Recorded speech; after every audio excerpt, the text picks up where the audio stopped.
Yo, Thought Warriors. Our learning zone is Zohran Lathan Jr. And it's me, Rachel and Lindsay. I didn't get any sleep last night. You say it like it was because of me. Well, it wasn't because of me. Why would it be because of me? What happened? I don't know. I just didn't like the way that you looked at me when you said it. What happened?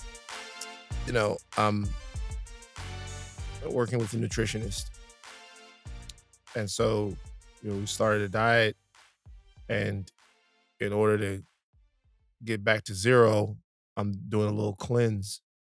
And so I ate some stuff yesterday, took some stuff yesterday, and it turned into a late night loaf session. All night with loaf. Getting up. You for binged? Loaf.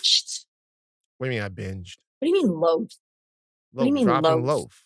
Dropping loaf. Oh, ew. Ugh. Why is it so disgusting? Why can't you just say I had a bowel movement? Dropping loaf and you know what you're doing, it creates a visual where I then physically see you using the bathroom. And that's not what I want.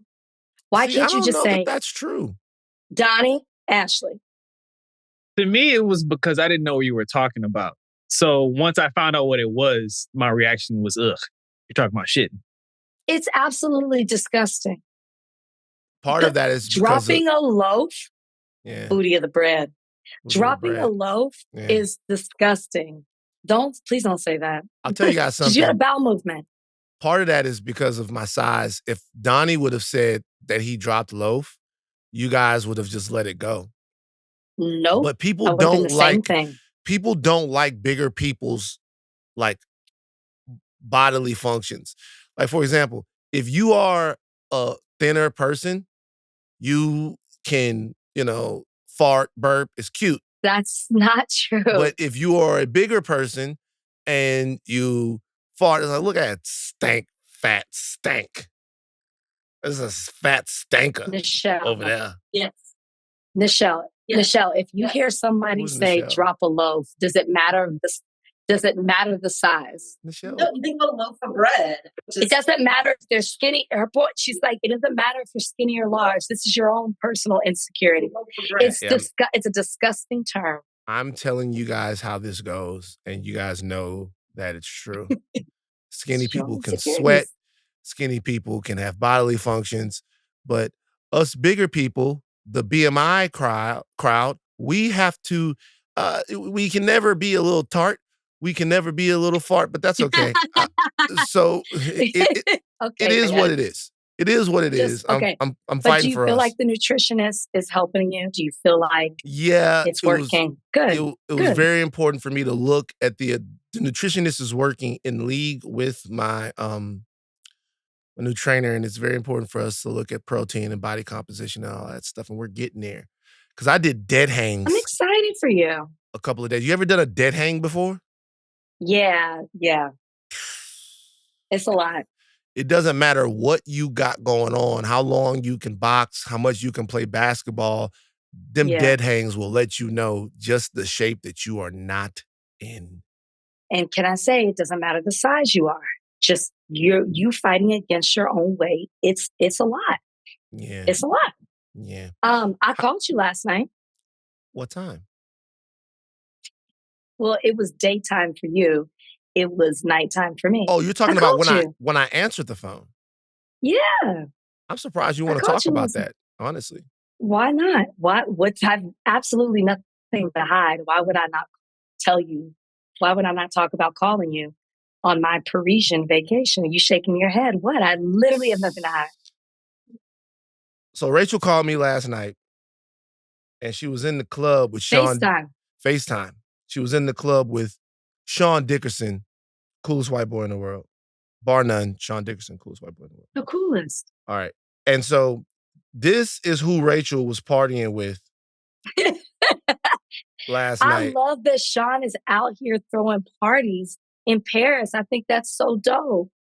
He does it all the time. Sean be in Paris. It's my first time, though, experiencing him. Yeah. So if you guys don't know who Sean Dickerson is, he is a part of Made Entertainment. Shout out to all of the homies over there. Devin Anderson, Vic, Mark, Milt, Sean, the whole crew.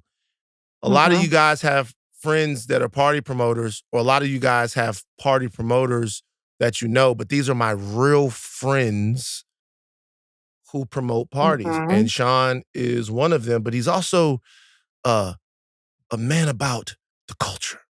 When you say he's a man of leisure, Sean Dickerson. And you were with him last night. How many N-words do you think Sean said? In his life? Because you know you love to do this. He's in the 1,000+ club, probably. And the only reason why I say that is because he's from Baltimore. Yeah, he been down for a long time. So it probably took somebody coming along and telling Sean, hey, man, because he's very evolved. So it took somebody coming to him and being like, hey, man, and for him, he's like, nah, he puts it to this. Because there's so much of his life he had to put to the side. There's not a bad bone in the guy's body. The guy's fucking awesome. But he probably was, on the stoop in Baltimore. They have stoops? I don't think they have stoops in Baltimore.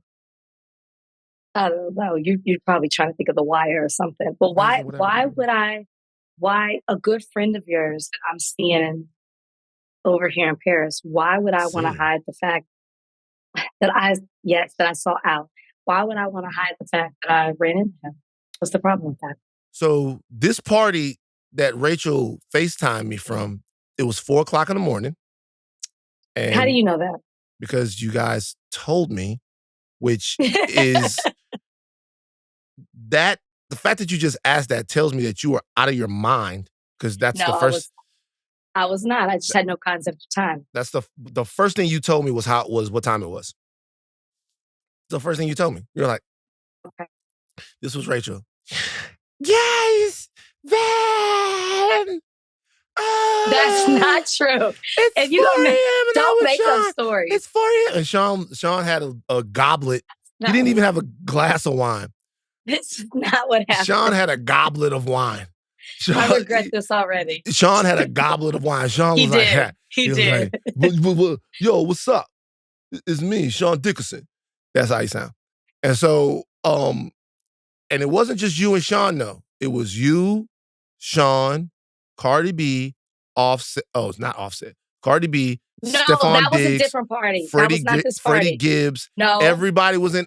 Seen Freddie the told list. Me to tell you what's up. Freddie Gibbs. Freddie told me to tell you I what's know. Up. Yeah, Freddie, come on. Freddie my guy. You know that I know. Y'all was all in Paris. You having a Paris night is great. I was surprised. Why were you surprised? Of streets. Course I really am. Yeah, I'm not even gonna lie, and I'm ready to come home. I come home tomorrow. Are you having fun? I'm having a good time. It's good. It's been a good vacation. I mean, work the first part, vacation. This has been the vacation. Did I just hear you say that Nichelle is with you? Yeah, Nichelle's here. Nichelle Hines? Nichelle Hines. She was kind enough to open up her place so I could do this podcast. Literally carrying my equipment around Paris. Dedicated. We were at Nichelle Hines' house one time, and there were Pelotons. He's talking about being at your house. There were Pelotons everywhere. Pelotons. They're not Pelotons. They were Pelotons. There was legitimately Pelotons everywhere. She had like 5, 6. It was like Nichelle was like she's slanging Pelotons off the side of the road. You look like you slang Pelotons off the side of the road. She had. I walked in the house. It's very nice. We all in there, and I look around. It's after Rachel's birthday, and I see like I like to go in and observe. It's all you can focus on. You can focus I'm on like, the bikes. Yo, whose crib do you go into and they got like 5, 6 Pelotons? I'm like, yo, I look over. I'm like, is Nichelle the Peloton plug? Because if you need a Peloton on the black market, is that who you go to? I don't know. All right, Rach, I'm glad you're having a good time. Thank you. I'll be back Monday. You'll be back Monday in studio. Now, did you have things? First of all, have you seen people with the baguettes since you've been there? I have not seen anybody walk in the street with baguettes, but I have seen baguettes at tables. There you go. Have you had any type of? Sorry to disappoint you. It's upsetting, but have you had any type of Parisian adventure that you would like to share with the Thought Words?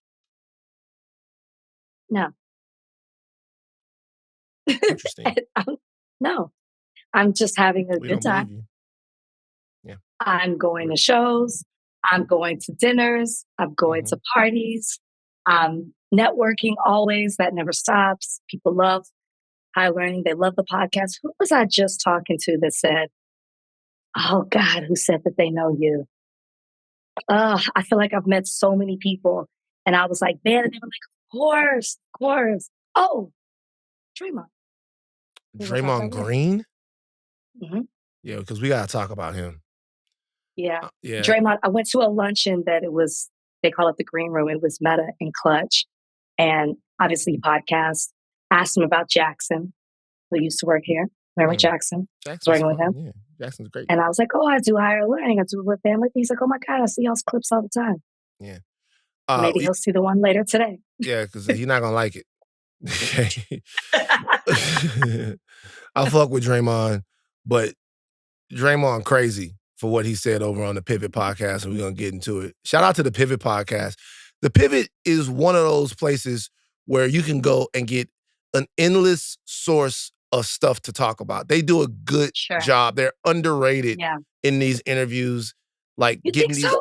Well, look, not underrated from this podcast is fucking huge, but I can't remember anybody else getting to the center of how Draymond felt in that moment.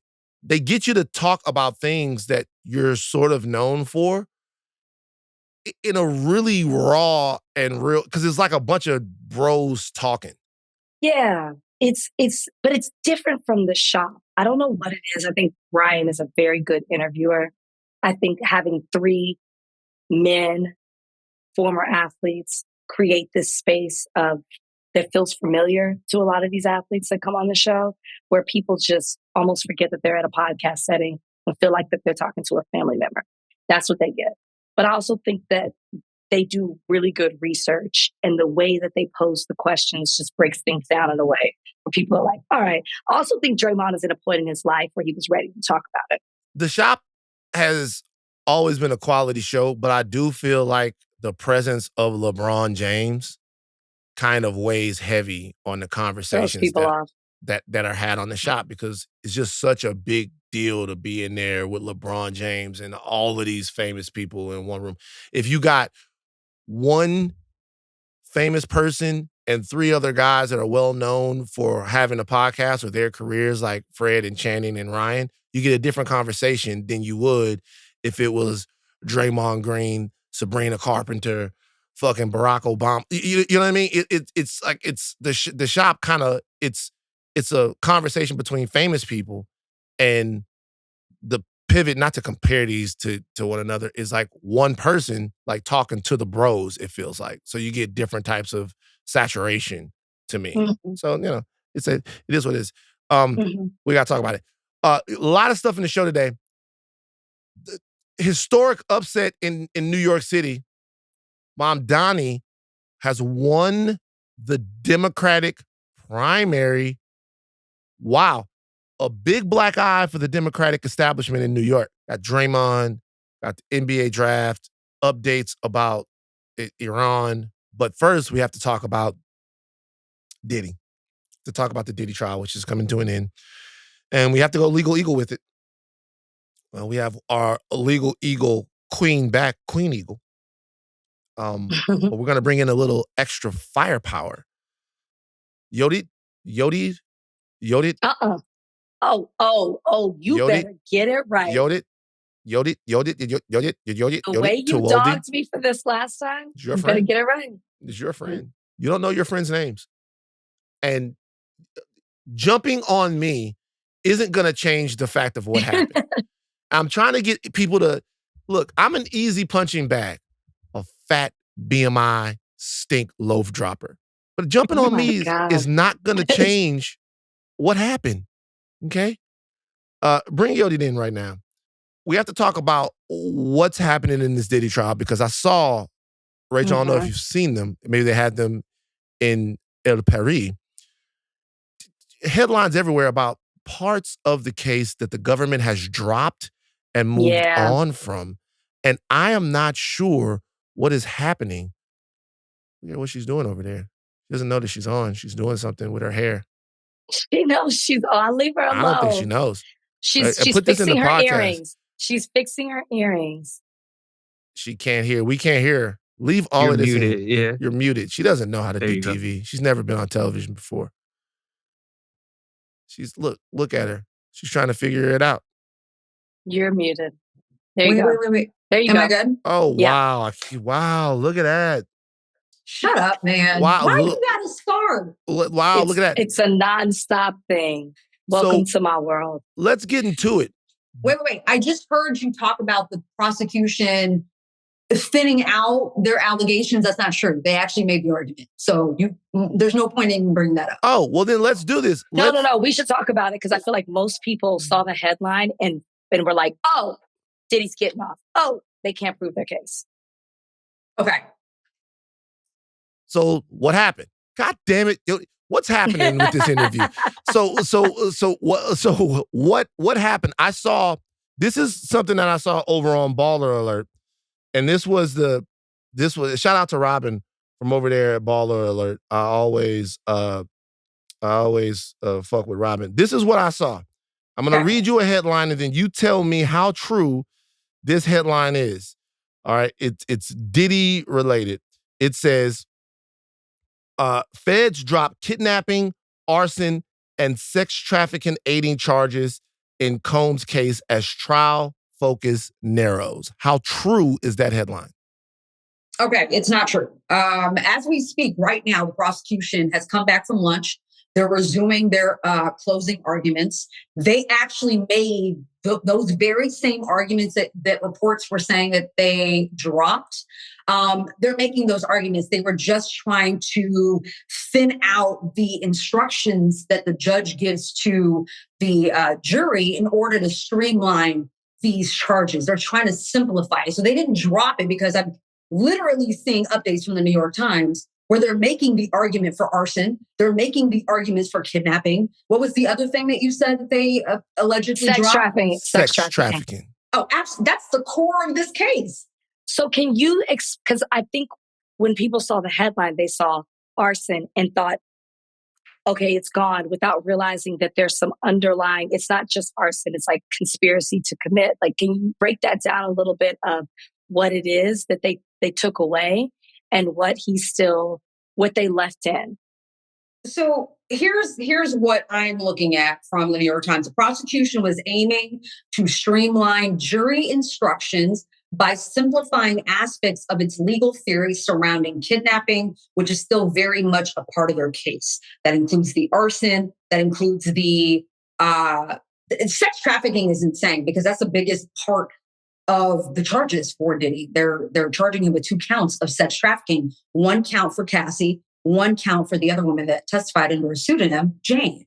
So they wouldn't drop that. That's the whole part of the racketeering conspiracy. So as far as the headline saying that they dropped it, that's not true. That's not true. They just made those arguments. So I don't know if I can explain that any better than what I just said. You're going to have to, and let me tell you why. Okay. Because that notion was run with such energy that the way it was positioned was that the government had to come to a point where they had realized that they couldn't prove certain parts of their case on Diddy. And so they dropped those things. Then I saw other people going, well, just to let you guys know, the reason why Diddy was denied bail was because of these specific charges of witness tampering because of sex trafficking. So the overall takeaway that a lot of people tried to have was that the government held Diddy for a year or 6 months or whatever it's been, however long he's been arrested, on charges that they then could not prove and then dropped those charges when the rubber met the road in the trial. Okay, well, part of that is not true. Actually, most of it. The reason why he wasn't awarded or given bail is because of actions he was taking in real time. Okay. Not because of sex trafficking. He was actually trying to make calls to potential witnesses. So that showed right then and there to the judge, per the prosecution, that in this very moment, he is trying to deal in some witness tampering. So that was the large reason why. And the access that he has, the money, the fact that he could be a flight risk. So not true. As far as why they made this assertion in this letter to the judge on how to instruct the jury and why they said they were dropping arson and the kidnapping was probably because it was probably not proven as strongly as the other charges, if that makes sense. So I can't explain what's in the prosecution's mind. It's very confusing. I agree, because I read the same headlines. I read the same article that you did, but then I'm also reading what they're saying in their closing arguments, and they're including these same charges. They're talking about the kidnapping in 3 different instances. One with Diddy's former assistant, Capricorn Clark, one with Cassie, 2 with Cassie, 1 with Capricorn Clark. They're talking about the arson. They're talking about Cassie testifying that Diddy had threatened to blow up Kid Cudi's car, and then it happened. They're talking about it. So I am just as confused. I cannot explain why they said what they did to the judge and why those headlines came out saying that they eliminated these charges. I can't explain that. All I can say is they've included it. So what makes me nervous now that they're doing their closing arguments, then we know it's going to go to a jury. I believe last night they were arguing nonstop about what the instructions would be that were given to the jury. I feel like I read that was yesterday. The fact that they are thinning out what the charges are and what's going to the jury, do you feel like there might be concern that the jury may be very confused with all the things that are being presented to them? Jury instructions are confusing, period. Absolutely. Like, period. Right. It's a lot. Like, as lawyers, we know that. It's like, it's so detailed. Are you worried that the jury may be confused when they when the case is handed to them today or tomorrow or whenever? So here's the thing. There's been 7 weeks of testimony of evidence being thrown at this jury. I even got tired of this trial at some point. So imagine what this jury is having to deal with, sitting there and having to be attentive.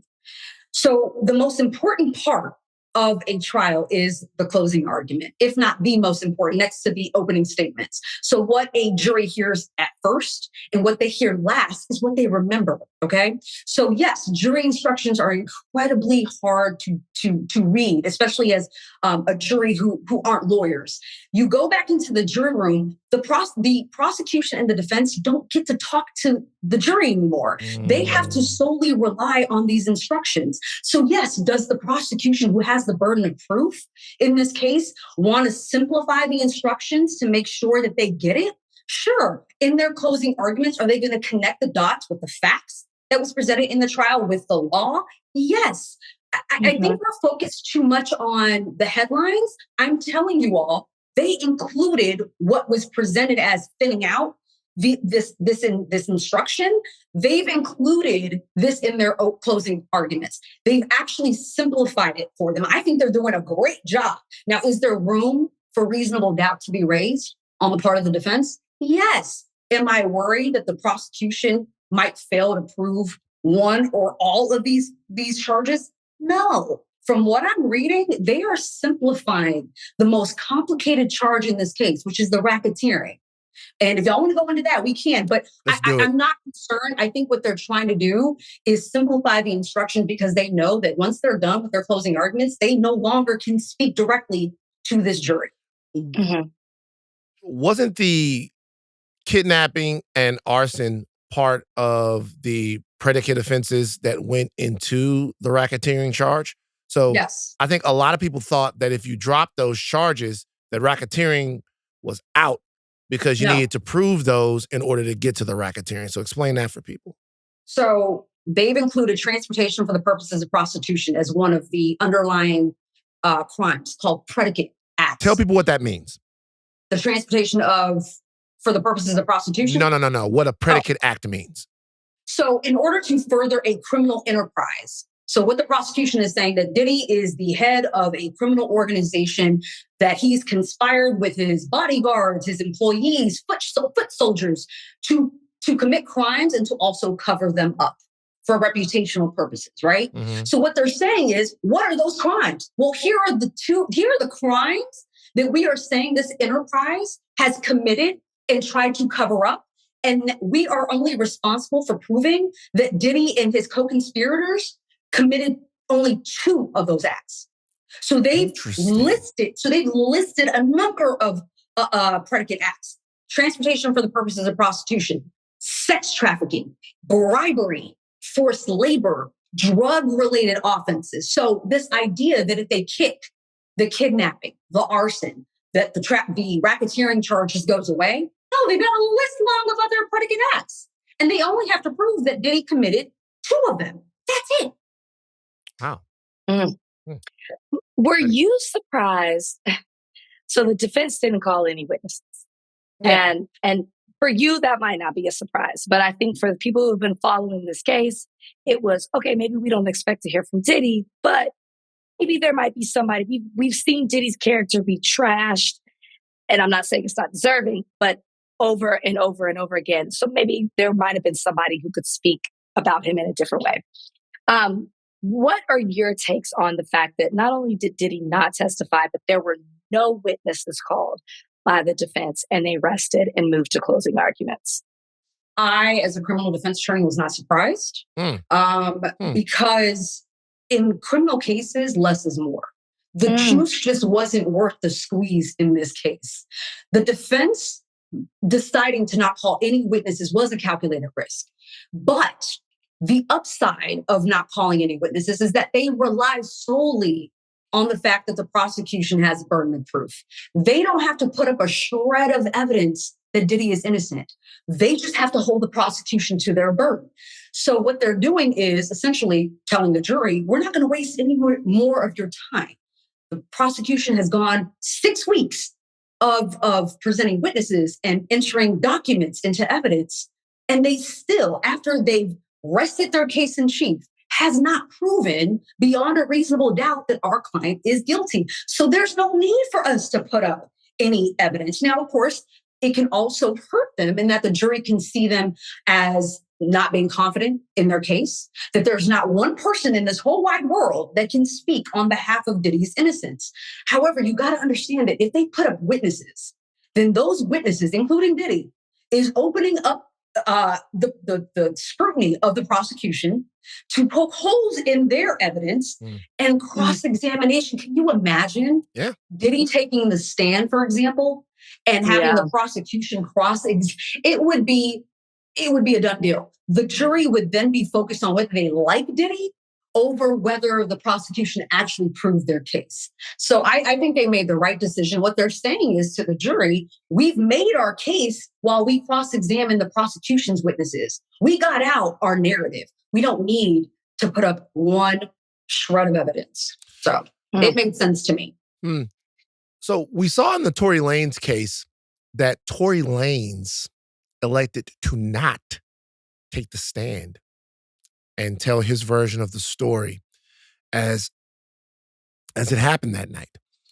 And now there's a groundswell, a movement, if you will, of people who are saying that Tory Lanez did not do this, whatever. They're coming out with all of this stuff that's supposedly new evidence, but it was all part of the discovery in the original trial. It's very interesting, like the kind of misdirection that's happening in that case.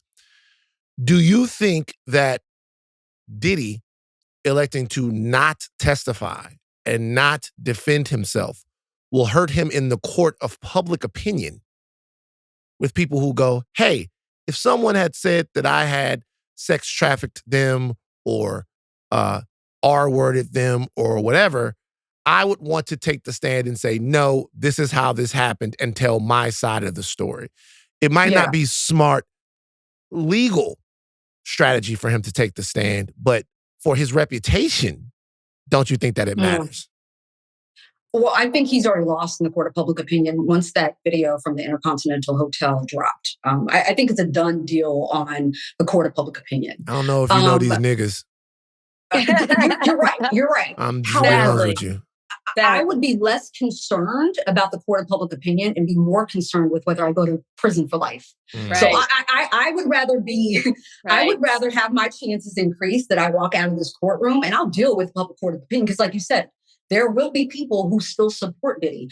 I wouldn't be concerned about him. I think he conferred with his lawyers. He's asked directly by the judge, is this your decision? And he affirmed that it was.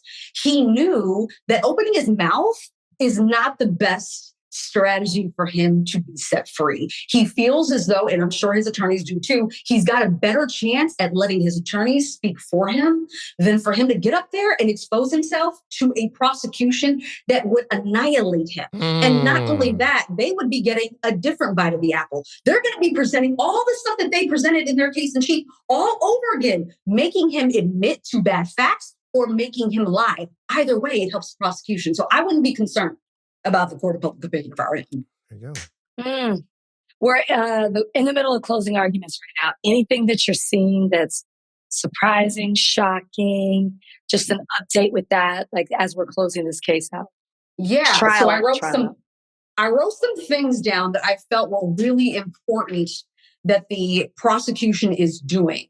So, of course, they opened up their closing argument with their theme that the defendant used power, violence, and fear to get what he wanted. Then they refreshed the jury's memory of the two most violent accounts of the trial, the 2016 beating of Cassie on video, and then also showing pictures of Jane having welts on her head.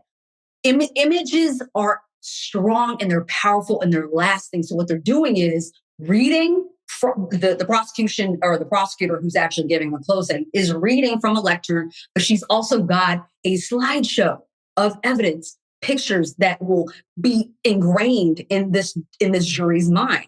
They're taking notes, they're very attentive, but they also, which is different from their case in chief, they're starting with the most complicated charge of racketeering.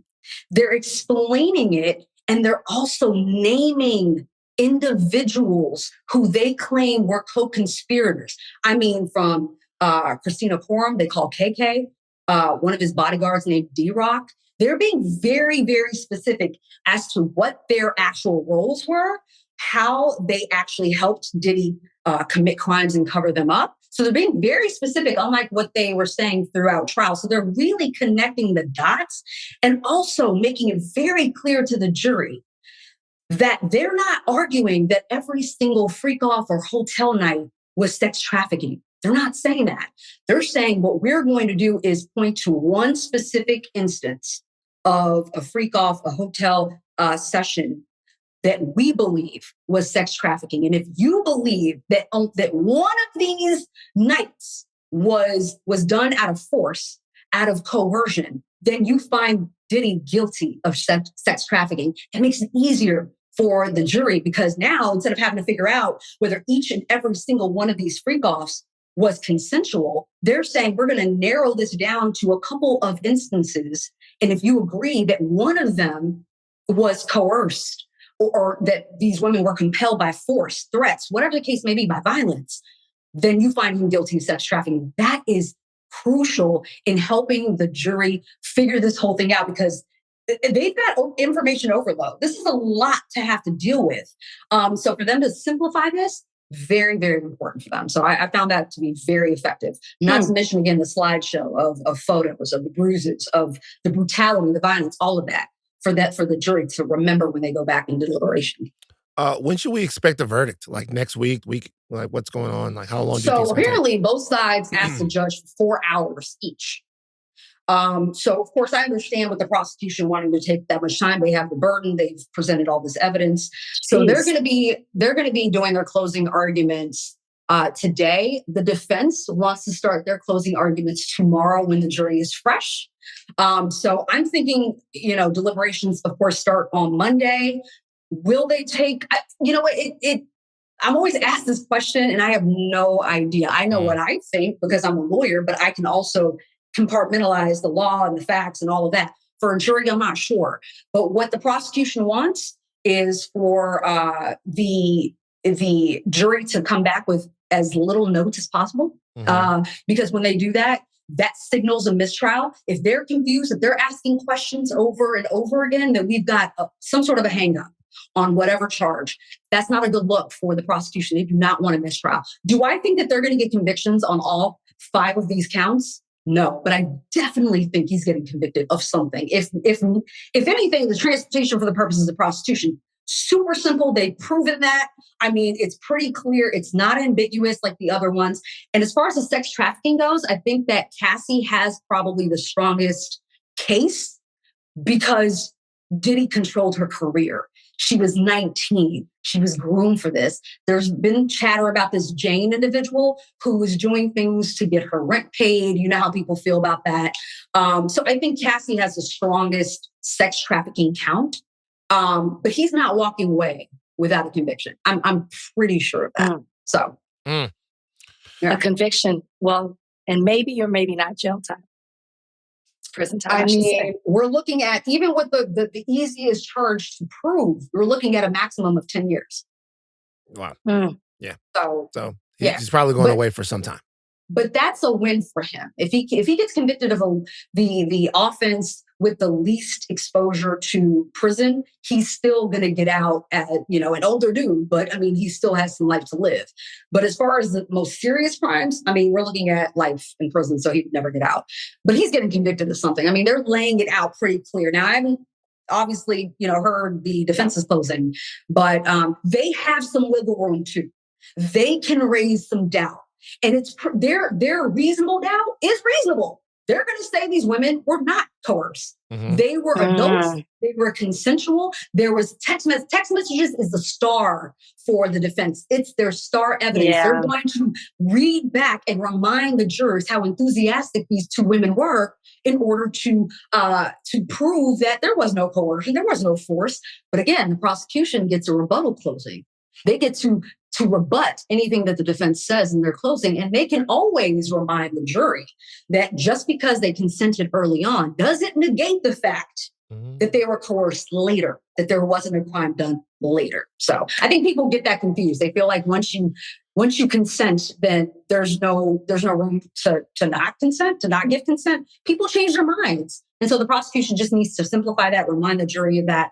But it's anybody's game at this point. So I think the defense has some good arguments to make. And the prosecution, I think, is connecting the dots really well for this jury so far. Where do you want people to come find you and watch you do all the stuff that you do and, talk about different legal stuff? And let me tell you something. I thought about you.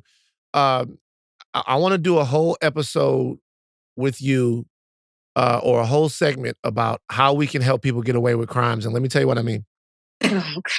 Because I'm back on my interrogation video trip.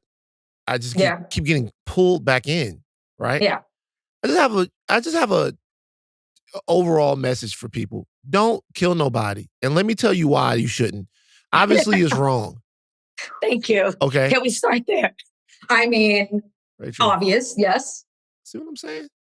You didn't even hear me out before you jump. You go ahead. I was hoping. First, but go ahead. You're just picking the most extreme offense. But what I'm saying is that people aren't good at any of it.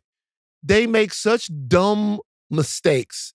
I agree. And the police got them in these rooms, and the police are like, "Hey, have you seen Karen?" And they go, "Oh, I haven't seen her." And the police go, "Well, it's interesting because this is a real interrogation video. It's interesting that you haven't seen her because we found her head in your basement. So how do you explain that?" It's a lot. Yeah, you know what I mean? And so people don't turn their phones off. They're going places and the cops are like, "Hey, just let you know that all of your deleted text messages, all of the stuff, your phone is still talking to the tower. We know where you were." They're making the same mistakes in every video. And I'll be honest with you, it's annoying me. I want to see one master criminal have... No. I do. It's not. You may have a criminal that gets away with it for decades, but they're eventually going to get caught. And here, what you were saying kind of resonated with me because when I was a prosecutor, of course, I have to say this. I didn't feel for defendants who were involved in crimes where victims were involved. But it was those other crimes, right? Like DWI and like petty theft and from a big store, for example. And I felt bad for the defendant. I felt like, man, if only they knew not to do this, it would be harder for me to convict them. So when you said something about, okay, I want to show or teach people how to commit crimes and get away with them, I'm not with you on that 100%. But I will say people don't utilize their rights because they don't know any better, right? So if they just knew that when they go in an interrogation room, that they can request the lawyer and the conversation has over. It's done. It's done. If they just only knew or understood that when a police officer on the side of the road is asking you a question, then that, for example, if you're getting pulled over for possibly being intoxicated and they go, hey, can you perform some standardized field sobriety tests? That question means that you can refuse. It's not mandatory. Yeah. You feel as though it is because he's a cop asking you a question. But no, you have you may feel like you can do it. No, you are going to jail no matter how you perform on these tests. So I'll do you one better. Terry v. Ohio says that unless there's reasonable, articulate suspicion of a crime, I don't have to identify myself, even when you ask me for identification. I cannot believe, right, 101. I cannot believe. Excuse me, that's a big thing. Excuse me, that's a thing, and people don't know it. Reasonable, articulate suspicion of a crime, and if you don't have it, I can't just be walking down the street and you, hey, show me your ID. No, what was I doing? And I'm not going to show it to you either. I know. I'm learning stuff. Anyway. I love that. You're going to end up being one of those people. Who are those people, Yodit, who are like, I'm not a citizen. Sovereign citizens. That's you. No, Rachel. No. Do you know I prosecuted someone like that. They were they took the stand and they were asking themselves questions and answering. I had to sit through that for hours. It was the most painful. That's Van. Yeah. That's we're going to bring you back for he's already there. We're going to bring you back for a whole series. I'm just going to give you one issue and we're going to call it Yodit's Way Out. Murder. Yodit's Way Out. Oh, I love that. Kind of love that. Okay, I will be down. Yodit's Way Out. For any production. Nothing where nobody got fucked over, because some of these things are really, really, really gnarly that I watch. But Yodit's Way Out. How do we get out of this situation when the cops are overstepping a little bit? Your way out. Come on, man. You gotta come on. You know what I'm saying? That's what I wanted to do as a prosecutor, and they were like, you can't opine. Right. I wanted to write a blog and be like, hey, here's how not to help me prosecute you. And it was like, no, you want to lose your job? Yeah. No. Yeah. No. Now you're not on their side no more. You with us, man. Come on. All right, thank you. That's Yodit Tewolde. We'll see what happens with Diddy. We'll bring you back on after we get a verdict, just to kind of give us the balls and strikes on how things went. But we appreciate you joining us on Higher Learning. Thank you very much. Thank you, guys. Appreciate y'all. Thank you. All right, let's do it. The Toronto Raptors selected South Carolina Gamecock Colin Murray Boyles with the 9th overall pick. But it did look like Boyles wasn't happy when they announced his name. He stood up and shook his head, and you could read his lips, and he said, fuck. Yeah. He spoke to Toronto media afterwards and kind of cleared it up. Let's hear him. Hi, Colin. Michael Grange from Sportsnet. Just your initial reaction on the pick. I think the cameras kind of caught you sort of saying a word, and just wondering what the context of that was, and how you feeling about coming to Toronto. Just disbelief, Toronto was my first team that I worked out for. But what I said was not a bad thing by any means. Just very thankful for it. That was a surreal moment, to hear my name called. And by this organization that has a good history and have really good players as of right now. It was just a crazy moment. Obviously thankful for the opportunity that they give me, and taking it full on. I'm ready to do whatever it needs or whatever they need me to do. So. All right, so he's saying the right things. He's not the only one who seemed to possibly be disappointed. The Utah Jazz picked Ace Bailey And he looked like he was about to cry when they picked his name. Yeah. And he had refused workouts. And I think it was reported that he had preferred destinations, including Washington, New Orleans, and Brooklyn. Utah was not on that list. What are y'all thoughts on these players getting picked to places that it looks like they didn't want to go? Well, in the case of Ace, I don't know if you guys have been following the Ace Bailey saga, but Ace had made it known that he didn't want to go to a bunch of places, wasn't working out for places. I think what Ace Bailey did was actually kind of smart. There were all of these, I'll tell you what I mean. There were all of these negatives surrounding Ace. He was listed at 6'10" when he was playing at Rutgers. He measured without shoes, which they measure you without shoes at the combine, but your official height listed in NBA programs and your official listed height is with shoes. His height without shoes was like 6'7.5", which means that Ace Bailey is actually more like 6'8". So when people were looking at him as sort of a unicorn scorer from Rutgers, the fact that he was a lot shorter than what he was listed at in college, and then also the fact that Rutgers had both Dylan Harper and Ace Bailey. These are 2 top 5 picks, and they did not make the NCAA tournament, would have been something that a lot of people would have talked about the makeup of his game, but that's actually not what they were talking about. Ace Bailey got a narrative win for making people talk about his conduct in the pre-draft process and not what actual basketball, what actually should I say, what kind of basketball player that he actually is. And so in a draft that had what a lot of people think is a generational talent in Cooper Flagg, I'm not sure that I agree with that, but a lot of people think that it's true. Ace Bailey was actually able to get a narrative win and become one of the most talked about players in the draft. And I think that was somewhat purposeful by him and his team. Okay. But do you think that it's, and the reason I made a face when you said it, I hate, this is going to sound bad when I say it this way, like you should be grateful. But do I think it's smart for players to say where they are absolutely don't want to go when getting drafted with the number 5 pick is a huge deal?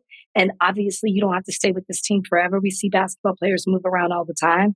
Like, I think it's, and maybe I'm being a little conservative with this, but I just think it's like a little tacky. Shut the fuck up.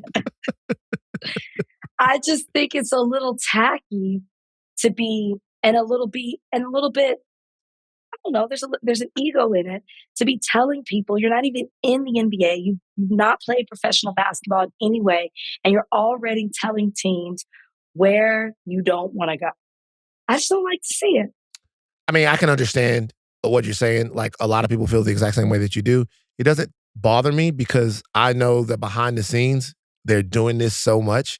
Behind the scenes, even sometimes when players work out for teams, they go, hey, just to let you know, this is not my preferred destination. I don't want you guys to draft me. People's parents get involved. The whole nine. It's a thing, not just in the NBA, but like also in the NFL. You've seen some huge instances in the NFL of players being like straight up, I don't want to go to this place. I don't want to play in this place. John Elway, Eli Manning, whatever. It happens. Like it happens, right? So the Ace Bailey thing is one thing. I think he actually kind of pulled a fast one on everyone with the way that he was acting in his pre-draft assessment. The Colin Murray Boyles thing was very interesting to me because, Donnie, do me a favor. Look up how old Colin Murray Boyles is. 20. He's 20. Okay. I think that Colin Murray Boyles doesn't know what's in store for him in Toronto yet. Okay. Because I think that Toronto doesn't get credit for one thing. Toronto is a baddie hub. Okay. Oh. I'm sorry. If I think that because that's his focus. That's what he should be focused on. He's a 20-year-old man. I said focus. I didn't say concern. I didn't say that he won't appreciate it. I said his focus. God damn it. This is what Who said it was going to be his whole focus? No one said that. What I said was that it is something that a lot of people don't know about Toronto. People think Miami, people think LA, people think New York, where the women are beautiful, but they walk right past you and go, get out of my way. But like Toronto is a baddie hub. Donnie, I sent you a video. This is a video because I looked for a video that would like prove that Toronto had baddies. I don't want to play anything from Carabana because, LeBron might get some flashbacks or something like that. But I wanted to, Donnie, put this video in right now of dapping up tens at McMaster's University. Now, look, I'm 45 years old. I'm not looking at the young girls at McMaster's University. But if I was, let's say I was in my unk mode, or this was my, like, look what we got going on here, Colin. All right, you got every flavor. You got everything in Toronto. You got a little Caribbean, you got the little Asian persuasion, you got a little bit of everything. Look at what's going on here. You got a little bit of everything there. Brother, plus with the tax situation, Toronto is a good draft destination. He will enjoy it there. So I think when he gets there, he's going to be cool with it. Is it cold? Yeah. But it's also hot. Real hot. That's all I'm saying. Oh, God. All right. Well, hopefully he's listening to this and you helped him think outside the box, the basketball box, because none of that has to do with it. Think outside. No. It's not about thinking outside the box. It's about thinking of the. Okay. Okay. Donnie? Yeah, exactly, Donnie. Exactly, Donnie. It's funny, guys. We're having fun. Yeah, it was good. That was good. Yeah. Play on words. You also mentioned it's hot. Chuck Schumer was hospitalized for dehydration. Donnie, that's inappropriate. It is. He's fine. He's okay. Donnie. He was feeling lightheaded while at the gym. He was hospitalized for a little bit, but right back at work. It's just the timing of it because the Democrats have a lot on the table right now. They're going through, working on trying to tear down as much as they can of the GOP's tax and spending cut bill. And then there's the whole like White House intelligence sharing, intel leaking situation that's happening right now that is an ongoing news story. So, yeah. But Chuck Schumer is fine right now. It's hot. Very. I'm glad he's okay. I'm glad he's okay too. I wanted to come on here and make funny jokes about Chuck Schumer, but then I had to realize that I passed out in the office at TMZ when I was 36 years old.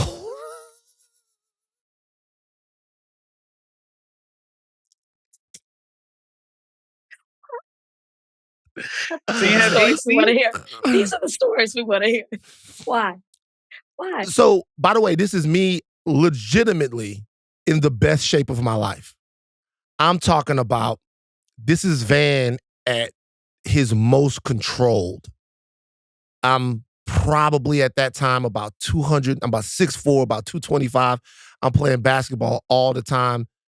Muscles thin, nice, everything is good. One day I get up from my desk and I'm walking and I go, oh shit. And that literally hit me like, I can't take another step. And I passed out. I fell. Like, I need a play-by-play. From what you can remember. So this is what happens. I'm sitting on my desk and I feel a feeling like, what is that? Yeah, and that's what happens. And I get dizzy. And there's a dizziness at my desk. And I don't know why. I go, oh, I need to stand up and walk to regain whatever.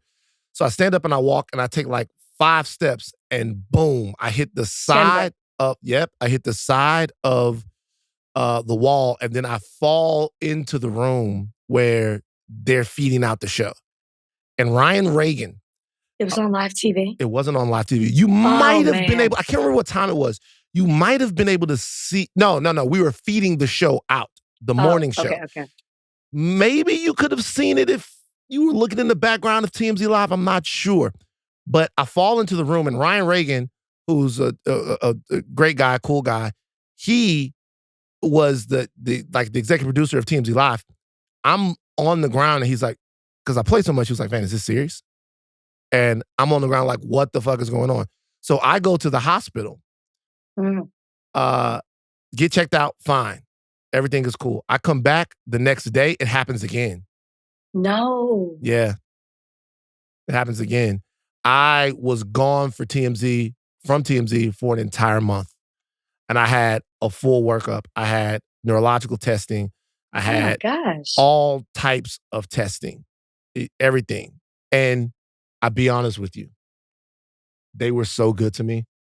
Like TMZ was good to you. Harvey was checking Yeah, in, a month sending me off. to the doctor. He was like referring me to different neurologists and sending dinner to the house and the whole nine. Nobody knew what was wrong with me, but it was anxiety. Like it was anxiety? Yeah. That's what they told you? Or were they just like, we can't figure out what it is? I had the entire battery of tests, everything. I went to see oh my God. I went to see like a what do you call her? She was a therapeutic yogi, which was one of the best experiences of my life. And so I had tried all of this stuff, and one of my doctors was like, what do you say we put you on a little Lexapro and just see what it does? And the Lexapro, like, it takes a while to get in your system, but almost right away it started to work. Anyway, so I can't get on Chuck Schumer because I was 36. TMZ was the cause. Probably. The anxiety was from the job. Probably. But then it got to a point where they got antsy, and then I had to go back. They were like, "Hey, man, it's been going for a while." A month is a long time. Yeah, I was gone for a month. Like I couldn't. That's pretty amazing. They gave you a month off. I saw an internist. I saw every type of doctor that you could see. Like I was like, man, maybe it's ALS. You know. Oh God, such a hypochondriac. Like, such a hypochondriac. You're scared. Not once about my ALS. I thought I didn't know what was going on.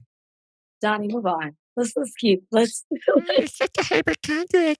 She's got an anxiety disorder. Rachel, have some compassion. Okay. I'm glad you're okay too. Yeah. Yeah, I am too. Yeah. We're glad to have you safe and healthy. Don't fucking patronize me, Donnie. Genuine. Donnie's first. Donnie, don't fucking patronize me. It was scary.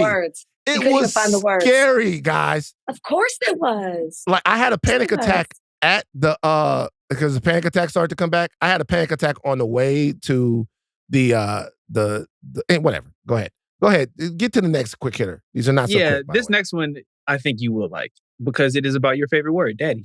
Oh. Yeah, there we go. You didn't say it. Didn't have to. You said it. Damn it. All right. NATO Secretary General Mark Rutte surprised reporters Wednesday when he referred to Trump as daddy. Let's hear Mark. I mean, we may do papers on it, Marco. Maybe we're going to do papers. I don't even know if you need them. They're not going to be fighting each other. They've had it. They've had a big fight, like two kids in a schoolyard. You know, they fight like hell. You can't stop them. Let them fight for about 2-3 minutes. Then it's easier to stop them. And then Daddy has to sometimes use strong language. You have to use strong language. Every once in a while, you have to use a certain word. So then Mark was asked about that, and this was his response to that question. Haynes from Sky News. The language that you have used when talking to Donald Trump has been notable because of its flattery. Today you called him daddy. You sent a text message to him that was gushing with praise. Is this the way that you feel you have to act when doing business with the US president through flattery and praise? Isn't it a bit demeaning, and doesn't it make you look weak? No, I don't think so. I think it's a bit of a question of taste. But I think he's a good friend. And when he is doing stuff which is forcing us to, for example, when it comes to making more investments, would you ever think that this would be the result of this summit if he would not have been elected president? Do you really think that the 7 or 8 countries who said, yeah, somewhere in the 2030s we might meet the 2%? We've now all decided in the last 4 or 5 months to get to 2%. So doesn't he deserve some praise? All right. And then Trump finally was asked about it. And then this was his response. Hello. Deborah Haynes from Sky News.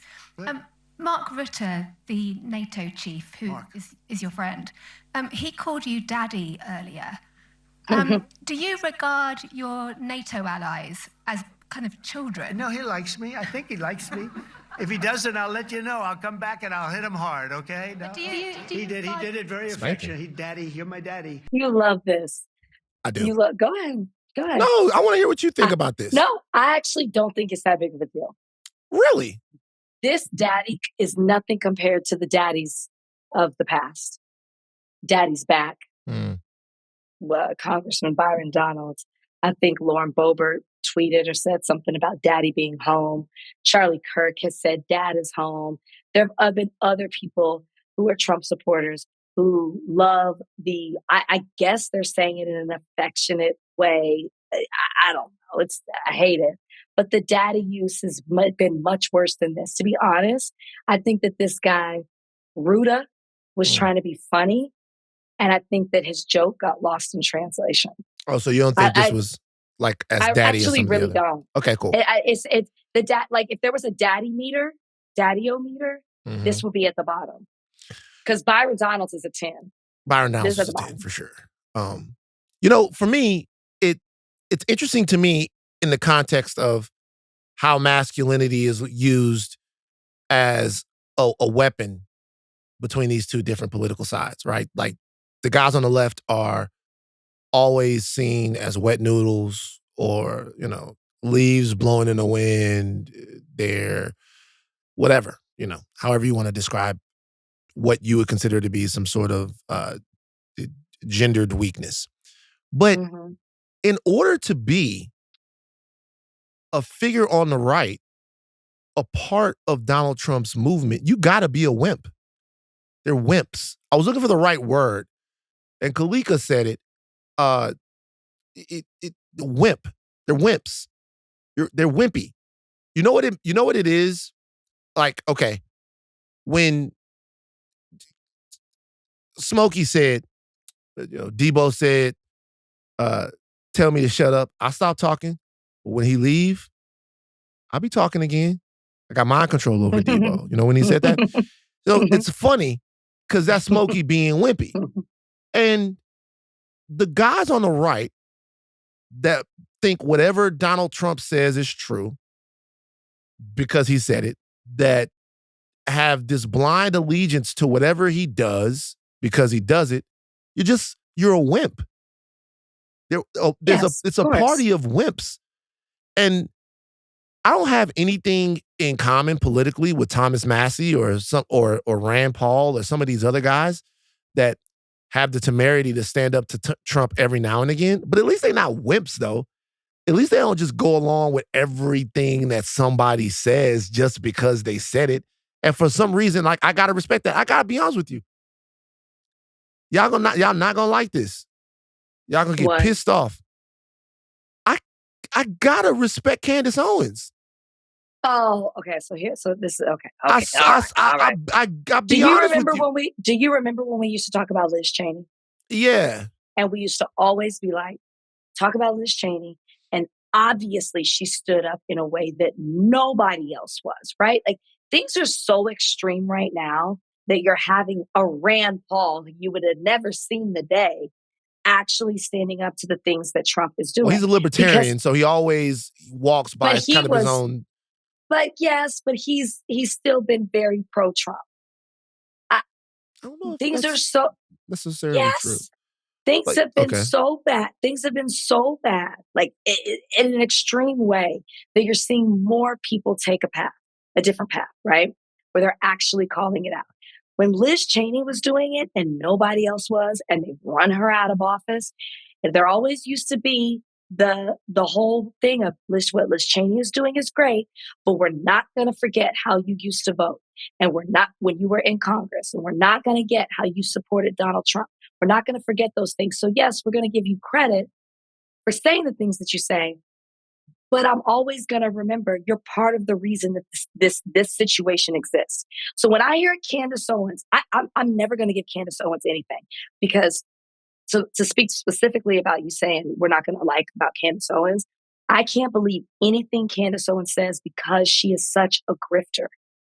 Nothing she says is rooted in exactly how she feels. I don't know what she believes because at least I can say with a person who's cultish in MAGA that like they die hard and they stand with MAGA, whether I agree. Obviously, I don't agree with them, but I don't agree with them, right? Candace Owens has flip-flopped so much that I don't believe anything that she says. I think that she says things for the sake of this moment right here. We're talking about it. It's a headline. I cringe every time I see somebody put a headline about how Candace Owens is calling out Donald Trump. Is everybody fucking kidding me?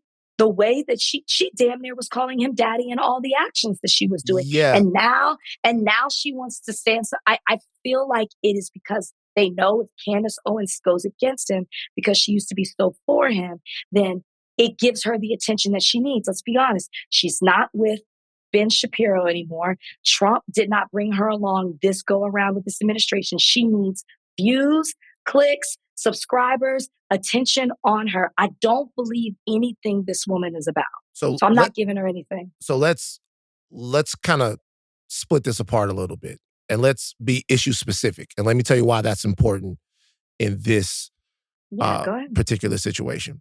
So I've been very critical and will continue to be critical about all of the people that be very specific. If you say right now, like Joe Rogan has said, like Theo Vaughn has said, like some of the other people have said, right? If you say, hey, I don't believe that people should be pulled from playgrounds or Home Depots or places like that and then rounded up and sent to a gulag. That's wrong. My question for those people is that the question is, well, where did you think he was going to get 10 million people from? Mm-hmm. Like, if you were at all paying attention to him, then he was saying that what he was going to do was deport 10 million people. And he was saying he was going to start with criminals. Mm-hmm. But then it wasn't going to be all criminals. And if anybody wants to hear proof of that, I've plenty of clips of Donald Trump saying how he was going to run his immigration policy. Plenty of clips. Now, if you didn't think that it was going to get as gnarly as what it was going to get, well, that's on you. But he said, I'm going to deport 10 million people. You weren't going to deport 10 million criminals. You weren't giving him credit for what he said. And then when it happened, you doubled back and went, oh my God, this is so terrible. I will make a distinction here when it comes to Candace Owens, because Trump ran on an anti-war platform. He said, I was going to be a president of peace. He ran on a pro-free speech platform. He said, I'm the kind of guy that lets everybody say whatever they want to say. Then he said these things very definitively. Then a couple of things happened. He got $100 million from Miriam Adelson. He appointed all of these people that were hawkish in terms of Israel-Gaza into his administration, put Mike Huckabee where he is, all of this stuff. He legitimately said he was going to do one thing and then did a completely different thing, right?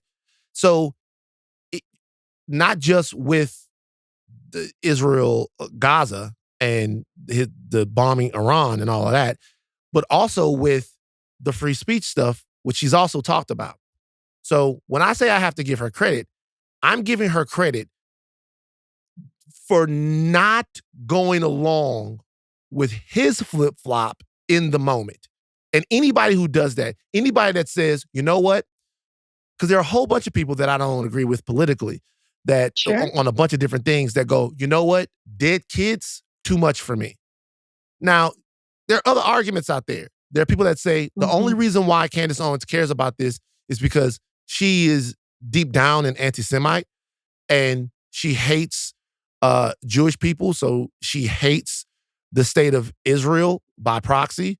And so that's the reason why she just goes, no, I'm not into this. The only problem with that argument for me is that's what they say about everyone who has a problem with the Israeli government. So it's not basically like honed in or specific, should I say, to her. It's not specific to her. They say that basically about everyone, right? And if I'm being real, I'm certainly not trying to create space for Candace Owens because she's been very anti-Black and very toxic, okay? But she's not at the Daily Wire anymore because she was critical of Israel. So it's not like she left the Daily Wire and then got on this. She was on the Daily Wire and she was critical of Israel and the way that the war was being prosecuted. And you could have even said then, well, she's only being critical of Israel because Joe Biden is president and she wants to make him look bad. But I have to give her some credit for carrying that criticism into the Trump administration, being directly critical of Donald Trump on free speech, being directly critical of Donald Trump on Israel and Gaza and the bombing of Iran and starting foreign wars, being directly critical on them and having to really, to be honest with you, bigger balls than so many of the hyper masculine males, the men that are on his side. Bigger balls than Charlie Kirk, bigger balls than Glenn Beck, bigger balls than everybody that's fallen in line when they were supposedly bigger balls than Tucker Carlson, who did that entire interview with Ted Cruz and then called Donald Trump and apologized to him. So he did. And so to me, look, my opinion on Candace and her politics hasn't changed, but in a world where like children are dying, like starving, being shot while they're going to wait for aid, anybody that goes, hey, I don't give a fuck who's in the White House, this is wrong and we shouldn't be supporting it, I gotta at least be like, there you have it. Yeah. Even if everything that you're saying is true, and it may be, I don't completely disagree with you. For me, I can't get past the thought of if Trump had called her phone and let her be a part of this go around, I don't think that she would be in the space that she's in. Interesting. Okay. I just don't. But, we'll never know. We'll never know. Right. All right, what else we got? We spent too much time on that. Let's get to some of these other little topics. You want to talk about what happened in New York? I feel like you predicted this. You started talking about Zohran Mamdani. Zohran Mamdani. What a name. Yeah. Did you know I did not know he was born in Uganda. Yeah. And his middle name was Kwame. Kwame, yeah. His dad came over and started demonstrating his snake. Yeah. The more and obviously he's been involved in local New York politics for some years now, but the more I read about him, the more I'm like, I'm with it.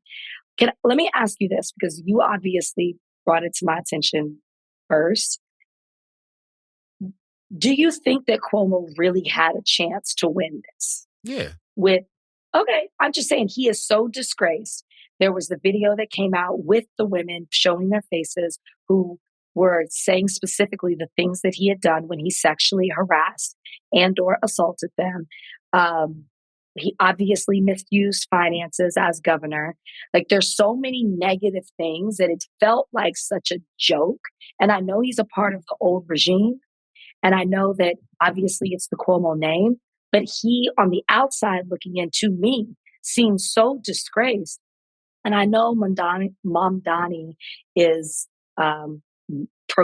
progressive and a candidate like they've never had before. I mean, not just a candidate anymore. But I just didn't really think Cuomo stood a chance. Well, Mamdani still is a candidate. The general election still has to happen. Yes. The general, you know what I mean? I guess in defeating. You never thought Cuomo stood a chance. Cuomo was going to win. Until somebody ran a campaign that was focused on people and not on politics. And I'm not trying to take away from Mamdani, by the way. Yeah. I really am not. But go ahead, keep going. So there's a video that everybody is circulating right now. We can talk about everything. By the way, all you landlord lovers in the higher learning Reddit, all you landlord lovers, all you guys that love the landlords of the world, what a fucking bad day for you guys, right? What a bad day for you landlord lovers. It's a guy who ran on a rent freeze, who ran on housing justice and housing rights, just won the primary, the Democratic primary, And now is going to face a weakened Eric Adams. When you talk about disgraced, Cuomo had been disgraced. Eric Adams about to get a Zeus Network show any day now. Oh, yeah. Okay. Yeah, for sure. So it's, so bad day for you guys, you landlord lovers out there. Such a misconception. But look, there's a video out there that is indicative of why I feel like Mamdani won. It is even Matt Gaetz had to be like, it's while the entire right has a freak out over Mamdani and says, hey, we're one step from Sharia law and the racism is on full display. Yeah. Full display. It's so bad. But there's a video of him and it's a very simple message. And the message is about how wealth and grift is fucking the average New Yorker. He goes to a bunch of halal trucks. I'm sure people have seen this now. And the halal chicken over rice in New York is $10 now. And he's like, wouldn't you want it to be $8? Would you rather it be $8 or $10? He asked a bunch of people around New York this question. And they go, of course, we would rather it be $8 because $2 is a lot, is a lot of money for people who are, eating on the run, whatever. It's $2. You want to save $2. Well, he goes around, he talks to the halal truck drivers or the owners or whatever, the people, the proprietors. And it turns out that the reason why it's $10 is because they have to pay sometimes $20,000 or $25,000 to a permit owner to be able to put their halal carts where they are. Their carts, not trucks. To be able to put their carts where they are. They have to pay like $20,000 a year. Everybody had different prices, but some guys it was like $17,000, some guys it was $20,000, some guys it was $25,000, right? And they have to pay those people those fees to use their permits because they can't get a permit of their own. For them to get a permit, it would be something like, I don't know, it's a much less dollar amount, like $1,000, $2,000, whatever, for them to have their own permit where they could save all of that money. But the backlog in the New York bureaucracy or whatever is going on is such that they can't get the permits that they need. So they have to pay exorbitant permit fees to people who do have permits, which makes your halal $2 more expensive. And he goes around and he goes, these are the things that I am going to do to make it easier for these guys to get permits of their own so that they can then pass on the savings of that to you. Now, there is no guarantee that if their shit is cheaper, that your shit will be cheaper. However, then you've reoriented the conversation around them price gouging you and not them having to navigate through the red tape of failing New York governmental system to have to charge you more for something because they have to pay so much for it. Those types of messages resonate with people. Those types of messages where someone is saying, look at who has to be rich for your life to be $2 harder. Sure. Like, look who, there's so many billionaires in New York, so many people in New York. Look what they're getting for your shit to just be a little bit more inefficient. Your life doesn't have to be as hard as it is, as long as somebody is thinking about making your life easier. Because you're paying, you're working. We're not talking about people who are getting something for nothing. We're talking about people who are working. We're talking about people who are walking around who are working. We're talking about people who are contributing to New York but aren't seeing it so that some hyper wealthy person somewhere can enjoy the fruits of really their labor. And he spoke directly to that and people listened. He also did not get bogged down in identity. He never ran away from who he was. His mom directed Mississippi Masala, by the way. He didn't get bogged down in any of that stuff. They tried to get him on Israel. They're like all the other people that they ended the debate, and they're like, we're gonna do, like, where's the first place you're gonna go after you get elected? He goes, everybody else goes, I'm gonna take a trip to Israel, and Zohran goes, hey, I'm gonna stay here and deal with the problems that are in New York, because although New York has a gigantic Jewish population, I think I'm more served as a mayor making sure the Jewish constituents that I have here are safe from rising anti-Semitism, and that I foster a good relationship with them than going to a foreign country. So he's a brilliant speaker.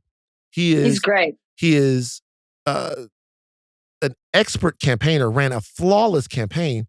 But more than any of that, he grabbed the Democratic establishment by the nuts and pulled and went, guys, look at what we can do if we dare to get younger, if we dare to get more energetic, if we dare to get more ambitious about people and not about rubbing oil on each other's backs so that we can get a tan. And this is a shot across the bow at Schumer, at Jeffries, at Clyburn, at Clinton. Clinton, who jumped back on and talked to, and basically endorsed Mamdani after this, at all the old school Democrats who seem to be more concerned with their twilight years, right, than your golden and silver years. All of the people that seem to be more concerned about how they finish their life than how you are living your life. This shows that we're ready for something new. And I think it's a very important moment. I was thrilled that he won, and won big. We have to have a conversation about the black vote, and won big. He did better with black people than they thought he was going to do, but black people still went for Cuomo overwhelmingly. I'm not sure why. But this was a big moment to me. Big moment. No, it was a huge moment. And that's why I said I'm not trying to take anything away from him. I thought people were, I knew that Cuomo had been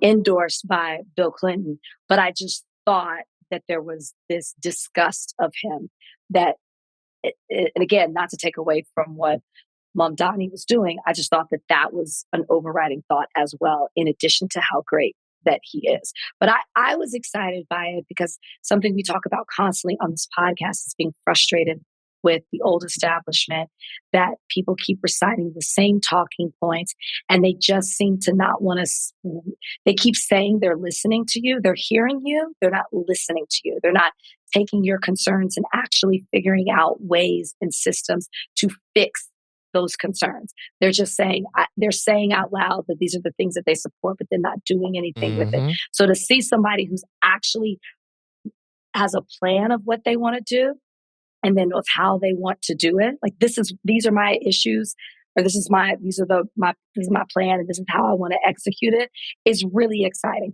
And I hope that it's not just something that we're seeing in New York. I hope that it speaks to what more people want to see happen in this country.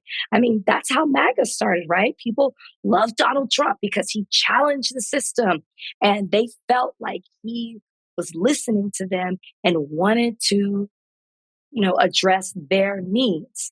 Well, sounds like it's shifting. So rent stabilization. I'm for that, by the way. Rent for stabilized apartments would be frozen. Buses would be free. Taxes on the wealthy would rise, and the cost of childcare would fall to $0. $30 minimum wage. All Mamdani stuff. That. It can win, guys. It can win. I know we love our capitalism, and what's going to happen in New York if the billionaires leave? And what's going to happen if New York loses all of those guys? Those guys aren't going anywhere. Those guys want to go to Tatiana. I mean, they want to. Those guys aren't going anywhere. And maybe if they do leave, maybe New York will be for New Yorkers again. Okay. Let's talk about Draymond. We got just a couple more things we got here. We got to talk about Draymond.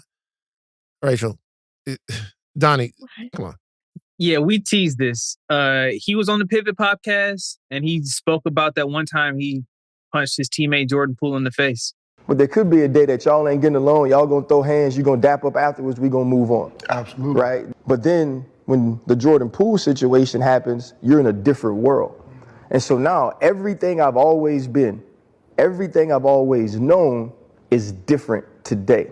Age 33, 34, 35, I still learn those lessons. That situation happened. I'm like, all right, cool, we move on. And then when we couldn't, I was like, huh? And for a while, it made me think like, man, this dude nothing like me. Like, because when those things happen, you just move on. But it taught me so much because it taught me, you're right, he may not be like you. He ain't from where you from. The things you went through, the way you had to come up, he may not have came up like that. So for that 5 seconds, I forgot where I was at because I immediately went to what I know. But what you know don't really work here. Yeah. And everybody say, oh man, but you was 10 years in, you should know better. You're still learning, 9 years in. But it's them lessons like that that ultimately make me who I am to this day because, man, I fucked that up. Word up. Why is that funny to you? You feel like he's trolling him? No. That's fucking hysterical. I'm sorry. There's something that he thought at the first part. I should call Ian again and allow Ian. He golfed him in his Baton Rouge. This nigga golfed you in your jaw. It's one thing you get punched in your shit, right? Because you got a chance. But you get golfed. Nigga, I golfed that nigga in his jaw. Jordan Poole got golfed in his jaw. Golf, boom, bang. Right? Draymond Green is from Saginaw, Michigan. And I was going to bring on somebody from Saginaw. By the way, Michigan guys, it's so cold up there. They tough as shit, right? It's true. It's facts. I was going to bring on somebody from Saginaw. I was trying to look for someone. Then I realized that Donnie is a Michigander. So, Michigander, excuse me. I apologize. So I guess my question to Donnie is, Donnie, growing up, where'd you grow up?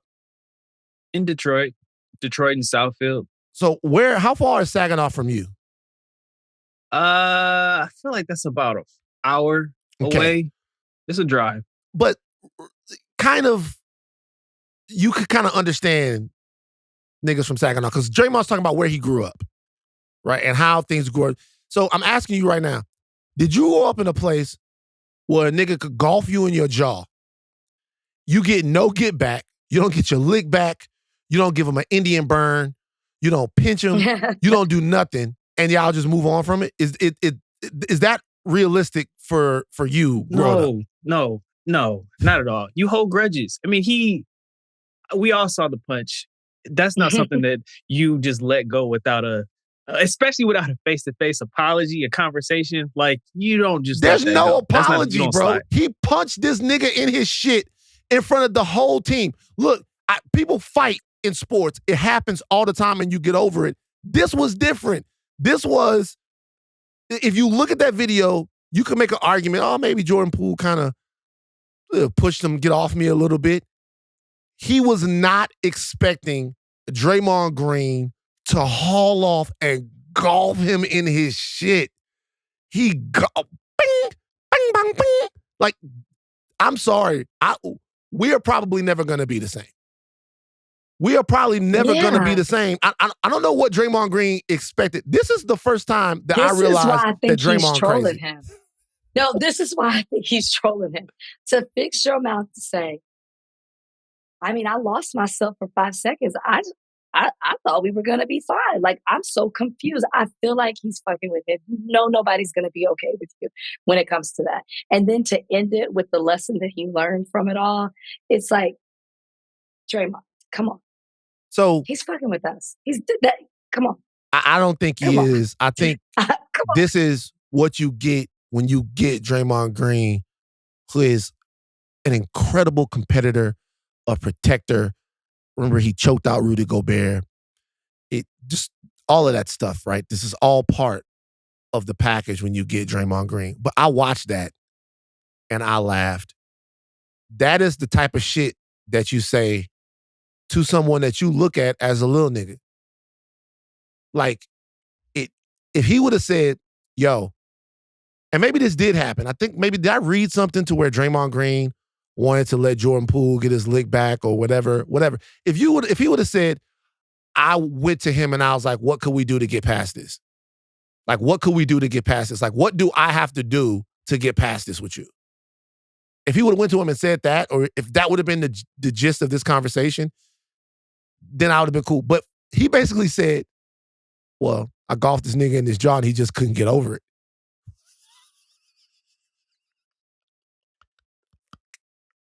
What the fuck is going on? He's also said, I just thought we would be okay. I just assumed we would be fine. If he would have said, look, I sent flowers to Poole's condo every day for a month. I sent women over there. I sent liquor over there. I tried to get Jordan Poole. I gave him $500,000 out of my salary. I got Jordan Poole into all of the finest restaurants, and I was actually trying to, after day after day after day after day, and I just couldn't do it. But he just goes, where I'm from, sometimes we golf each other in the mouth, and then the next day we cool. I understand what he's saying. Sometimes we fight, okay? Sometimes we fight and it's cool. But I don't know anyone from anywhere that had been golfed in a shit like Jordan Poole got golfed in this shit and got over it. You got to run me mine. We got to do our thing. I got to go get my big cousin. Like, after that, we could be cool, but I don't know what he expected. This tells me so much about Draymond. Draymond was like, look, all I did was punch the nigga dead in his shit in front of the whole team on TMZ. The whole world saw me, and the nigga couldn't get past it. What's wrong with him? He not built like me. What the fuck? That's exactly what he said. I mean, earlier when he apologized, he's talked about it before, but I guess he didn't say it like this. But he literally was like, move on, bro. I mean, it is what it is. He said, I'm sorry. I shouldn't have punched you, but like, it happened. Move on. That's really his stance. Would Draymond Green golf Steph Curry in his mouth? No. And if he did, he wouldn't expect Steph Curry to get over it. Part of this, one reason why this probably stuck with Jordan Poole is part of this is Jordan Poole understood that Draymond Green looks at him as the type of person that he could golf in the mouth for whatever reason and then expect him to get over it. For sure. Like, he has no respect for him. Yeah. So part of it is that. Part of it is why Jordan Poole probably looking like, why am I the dude that will get golfed in my mouth? It's just very funny. It was just very, very funny to see Draymond go, yo, look, nigga, I punch you in your shit. Grow up.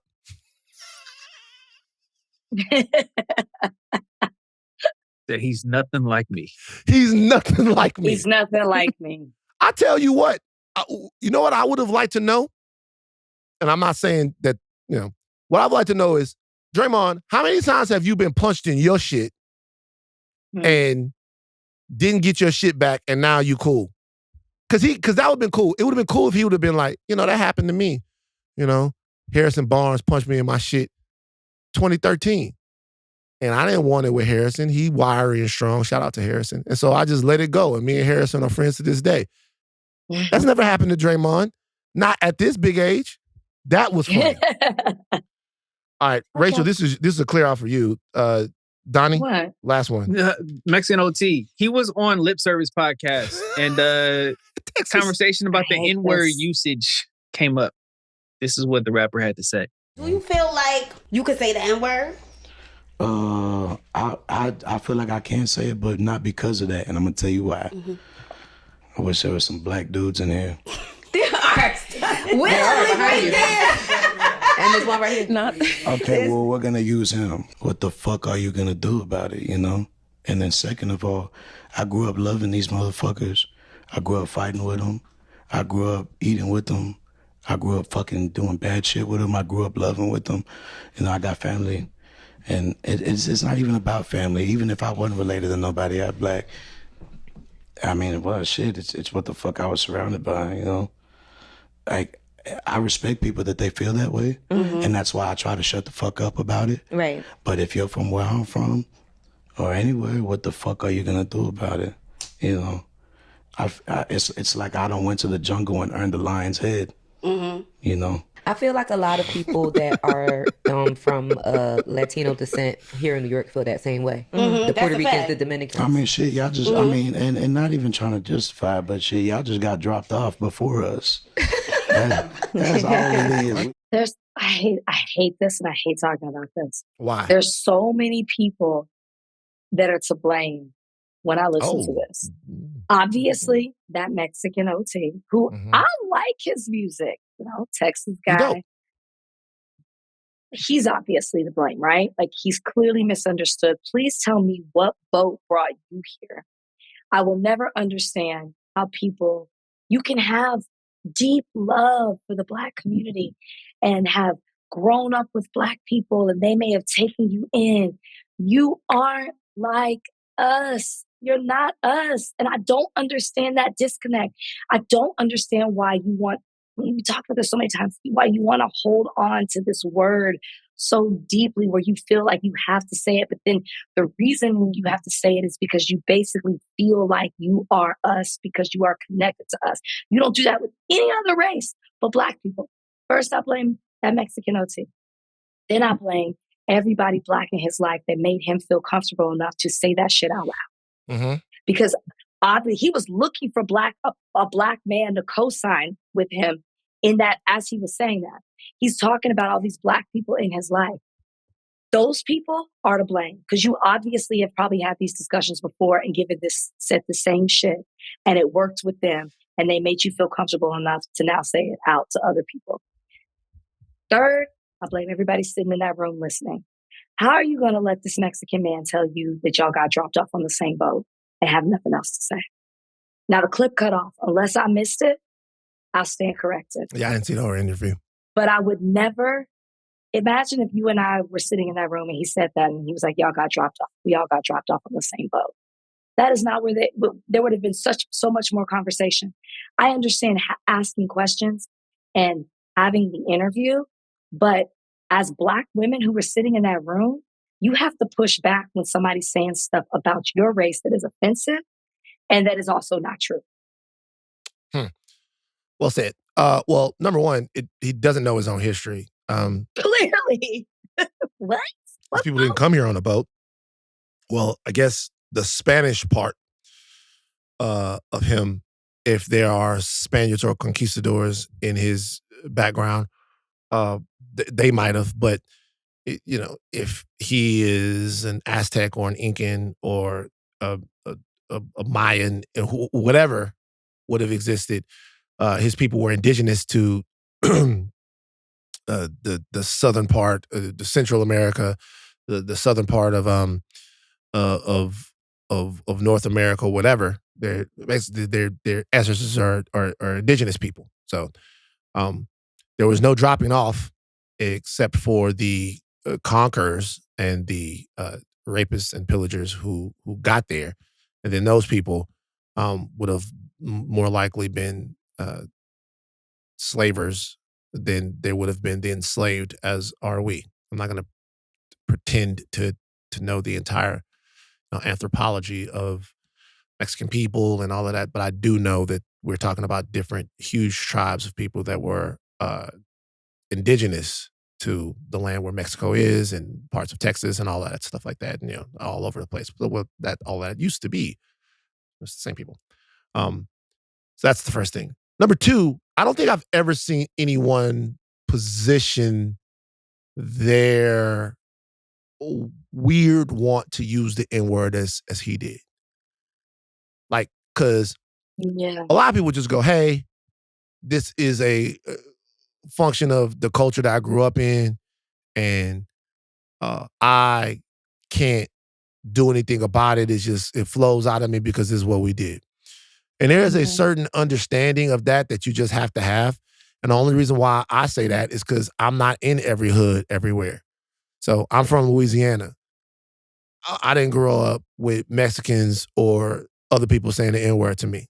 I did not grow up with that. But as I've gotten to be an older man, I've realized that places in New York, places that's a thing and they don't care about it, that's for them, right? Yeah. It's not for me, that's for them. However, he didn't end it there. He said, what the fuck you gonna do about it? The what the fuck you gonna do about it is unique to Black culture. That's unique to Black culture. People only do that to Black people. That's the part that's unique. Is the part that, hey, there's something culturally that you've invented that I take part in and that I do at the objection of some of you. That happens all the time. There are some people that, I'm sure there are some Mexican people that don't mind you walking around in a sombrero on Cinco de Mayo. And then I guess there are some Mexican people that probably go, hey, don't appropriate our culture. Those are intracultural conversations that I'm sure happen in every group, right? Those happen in every group. Well, how far is too far?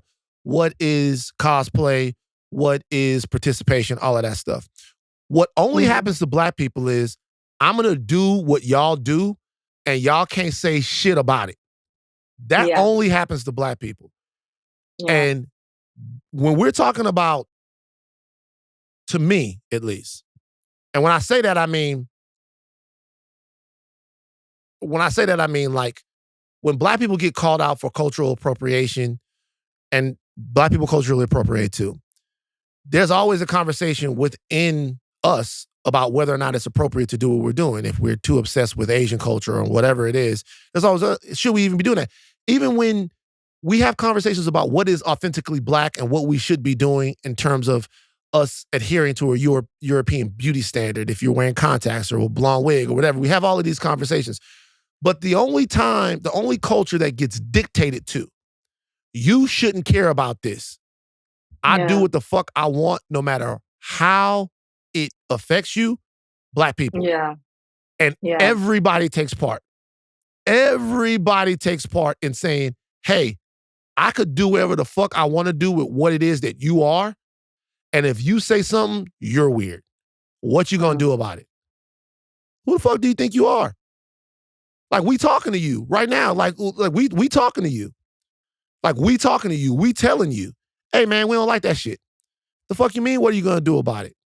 Like, think about what kind of gauntlet you lay down in order to do that. Like, think about what that means. Well, shit, now I gotta do something. But I'm here talking to you about the fact that there's a lot of pain and a lot of uncertainty and a lot of realness behind that word, behind your use of it. I don't share the same relationship with you that your homies might share with you. I don't share that same relationship with you. I'm trying to explain it to you and you going, fuck it, what you gonna do? This is why Black people decide sometimes, you know what, we're gonna stay in our little cove where we can fight and do all of this stuff, and where at least there's an understanding. Because when we try to expand it out, we give people these huge platforms. This guy sounds just like the baby. Sounds just like the baby, right? So we bring him in and we say, hey, he's dope, and we do all of this stuff. And when he gets in the house, he puts his feet up on the table and goes, move him if you want. Yeah. And goes, I don't give a fuck about what you got going on and how I make you feel. You let somebody in your crib and they start going through your fucking refrigerator and doing all of this stuff. And because you're in this space, don't you think that you should just move with maybe a little bit of class and a little bit of deference and a little understanding? Like, don't you think you should just move and maybe have a little bit of decency surrounding, like, the fact that people have brought you in, not your homies, but a culture that's bigger than that and supported you and celebrated you and done the whole thing? Like, why would you talk to us like that?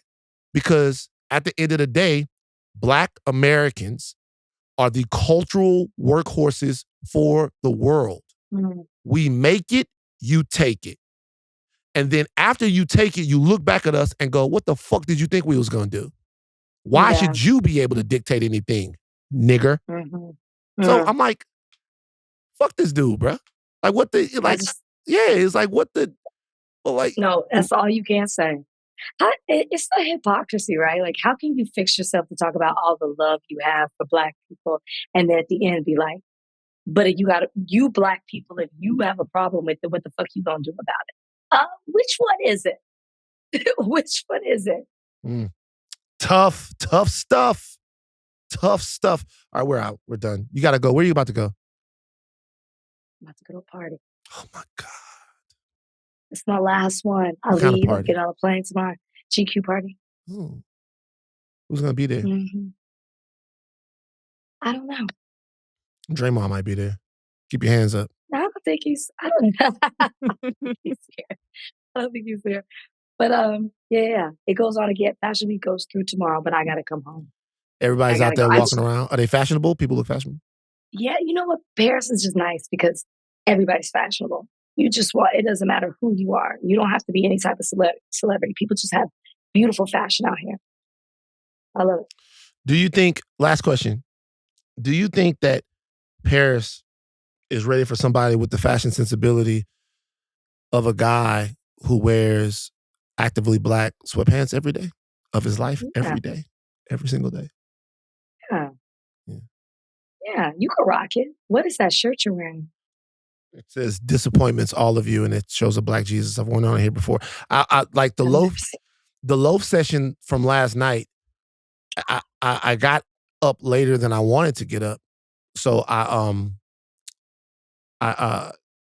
ended up being. I didn't get here as early as I wanted to because I'd say the loaf session started at maybe like 3, and I was up from probably about 3 to 5. Just, and then there's this guy, Ryan Chapman, who does videos, and I listen to his videos. He does deep dives into things. And sometimes the videos help me go to sleep. He'll deep dive video on how Iran became a theocracy and all of this stuff like that. So I'll deep dive the videos. And so then I put one on at 5. And I was like, I'll go to sleep for like an hour or whatever, 2 hours. But I woke back up at 9:15. And I had to hustle here. So I just threw this on. Well, glad you made it. I'm glad you made it here. I'm glad. And by the way, I got on the scale. Oh, how many are we down? Well, just that loaf session alone. All right. You know what? That's fine. That's cool. It's the use of the word. But I can't be myself on here because you are always yourself on here. No, but and I can be myself and tell you that loaf sounds disgusting. It's all. Remember that time we went to Tatiana and then it didn't sit with us the next day? By the way, great food, but maybe it was a lot for us to have got off the plane. It was rich. It was rich. Yeah. It was rich. And then you told me it was loaf for you. I don't remember that, but I will say out here, I'm not eating well. And I probably lost about 5 pounds being out here. You lost 5 pounds in France? Easily. Well, the food is different, so you probably could lose weight. Because I'm so picky. I haven't been eating a lot. Then when I was in Italy, it was a lot of like fresh tomatoes and fruit. And we walked a lot and it's very hot. And I was so like, man, I've been really just eating a certain way out in Italy. I was like, I'm so hungry. And I had the podcast and I was rushing. I was like, man, let me just get some Popeyes now that I'm in Paris. Let me get You got Popeyes in Paris? How was it? Tore me up. My body, I've been eating so clean. Damn. My body completely rejected. Could have been. It was so good. It tasted so good. Oh, so it was good. The Popeyes in Paris was good. Oh, it was so good.